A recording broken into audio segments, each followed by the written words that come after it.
प्रणाम। मैं जदुवंशी। इन माताओं की गुहार सुनिए। वियतनाम की कुंग फूक और मिनाब की बच्चियों के बीच का यह फर्क अन्यास नहीं है। सोशल मीडिया के जरिए बरसों से भेड़ियों के समूह पाले और पोसे जा रहे हैं। तथाकथित राष्ट्रवाद और अतीत के अंधकूप में गुम अतिरंजित गाथाएं राजनीतिक सफलता का जरिया बन गई है। नतीजतन वैश्विक समझ और संवेदनाएं पथरा रही हैं। कायदे से उस तस्वीर को दुनिया के हर अखबार और टीवी चैनल की सुर्खी में होना चाहिए था, लेकिन ऐसा नहीं हुआ। जुनूनवाद पैदा कर रहे मीडिया के साथियों ने उसे आसानी से बिसरा दिया। क्या हमने अपने चारों ओर एक अंधा और असंवेदनशील समाज रच लिया है? एक उदाहरण देता हूँ। यह 8 जून 1972 की घटना है। वियतनाम के टांग बैंक में बमबारी के बाद एक सड़क पर दर्जनों रोते हुए बच्चे सुरक्षित ठिकाने की ओर भाग रहे थे। इनमें सबसे आगे थी 9 साल की किम फुक।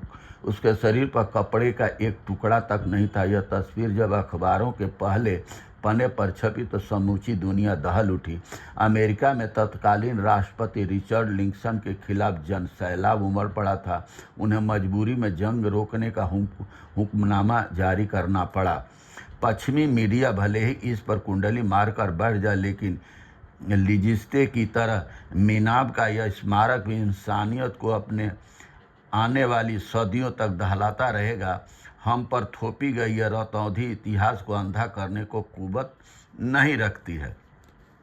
जो नहीं जानते उन्हें बता दूं, सन 1942 में एक नाजी अधिकारी की हत्या के बाद हिटलर ने लिजिस्ते का नामो निशान मिटा देने का हुक्म जारी किया था। नाजी सेना ने अनुपालन में देर नहीं लगाई। गांव में मौजूद सभी 173 पुरुषों को कतार में खड़ा कर गोली मार दी गई। महिलाओं को उनके बच्चों से अलग कर रेनवेस बुक के यातना शिविर में भेज दिया गया। अक्सर बच्चों को गैस की भट्टियों में झोंक दिया गया, पर कुछ ऐसे भी थे जो नाजी परिवारों के हवाले कर दिए गए ताकि ये उनका आर्यकर्मण कर सके। उस स्थान पर 42 बच्चों की मूर्तियां आज भी खोखली इंसानियत को मुंह चिढ़ाती है। इन सवालों के जवाब से कहीं महत्वपूर्ण तथ्य यह है कि 1991 के बाद जन्मी अमेरिकी प्रभुत्व गाथा अपने शुरुआती सुप्रभावों के बाद अब दमन की ओर बढ़ गई है। इस Iraq, Libya, Somalia, Afghanistan, Venezuela और ईरान की बर्बादी इस दुखद तथ्य की गवाह है। अमेरिका अब तक ऐसा सिर्फ इसलिए कर सका है क्योंकि उसकी आर्थिक और सामरिक शक्ति चुनौती विहीन हो गई है।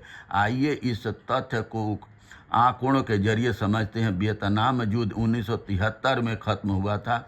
उस समय अमेरिकी अर्थव्यवस्था लगभग 3.5 ट्रिलियन की थी। दूसरे नंबर पर था सोवियत संघ और तीसरे पर जापान। पहली और तीसरी अर्थव्यवस्था में उस समय लगभग 2 गुने का अंतर था। आज यह 6 गुना हो गया है। इस असमान अनुपात ने अमेरिकी राष्ट्रपतियों को दुशासी और दुर्विनीत बना दिया है। यही वजह है कि वह मासूमों की मौत और माताओं का विलाप तक मायने नहीं रखता। इंसानी सभ्यता का यह असभ्य दौर डराता है।